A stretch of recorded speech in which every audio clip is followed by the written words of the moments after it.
ने supreme court में कह दिया है कि ब्लैक मनी पर वो नाम नहीं डिस्क्लोज कर सकते क्योंकि डबल टैक्सेशन एग्रीमेंट का ये उल्लंघन होगा। इस पर बात करने के लिए हमारे साथ हैं आशुतोष। आप पार्टी की तरफ से आपसे जानना चाहती हूँ, इसी बिना पर पार्टी आपकी बनी थी क्योंकि सबसे पहले आप आंदोलन लेकर आए थे भ्रष्टाचार के खिलाफ।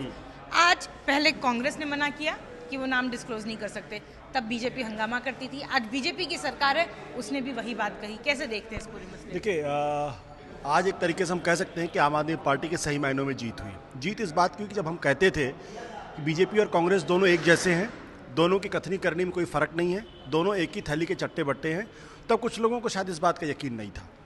लेकिन आज ये साबित हो गया कि ब्लैक मनी, काला धन का मसला, भ्रष्टाचार का मसला हो, बीजेपी की कोई दिलचस्पी से ना तो लड़ने में है और ना ही स्विस बैंक अकाउंट में जिन लोगों का काला धन उसको लाने में है। पहले ही कैबिनेट की बैठक में बीजेपी ने इस पर एसआईटी का गठन किया, कांग्रेस ने नहीं किया था। क्या ये डिफरेंस आपको नजर नहीं आता?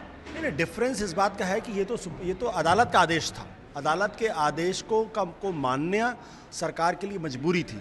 सवाल इस बात का होता कि जब आप बड़ी बड़ी बातें कर रहे थे लोकसभा चुनाव के पहले, और जब यूपीए सरकार ने नाम डिस्क्लोज करने से मना कर दिया था, तो यही नरेंद्र मोदी, यही लाल कृष्ण आडवाणी बड़ी बड़ी बातें किया करते, संसद के अंदर तक इन लोगों ने बातें की थी।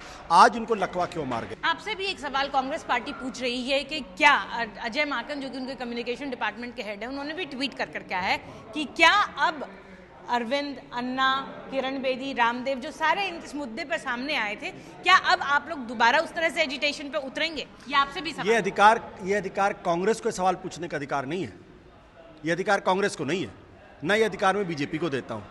क्योंकि ध्यान होगा कि जब हम लोग आंदोलन कर रहे थे तो यही कांग्रेस के बड़े बड़े नेता हमारी खिल्लियाँ उड़ाया करते थे, कहते थे चुनावी राजनीति में उतर के देखो। जब हम चुनावी राजनीति में उतरे तो दिल्ली के अंदर कांग्रेस का सफाया हो गया।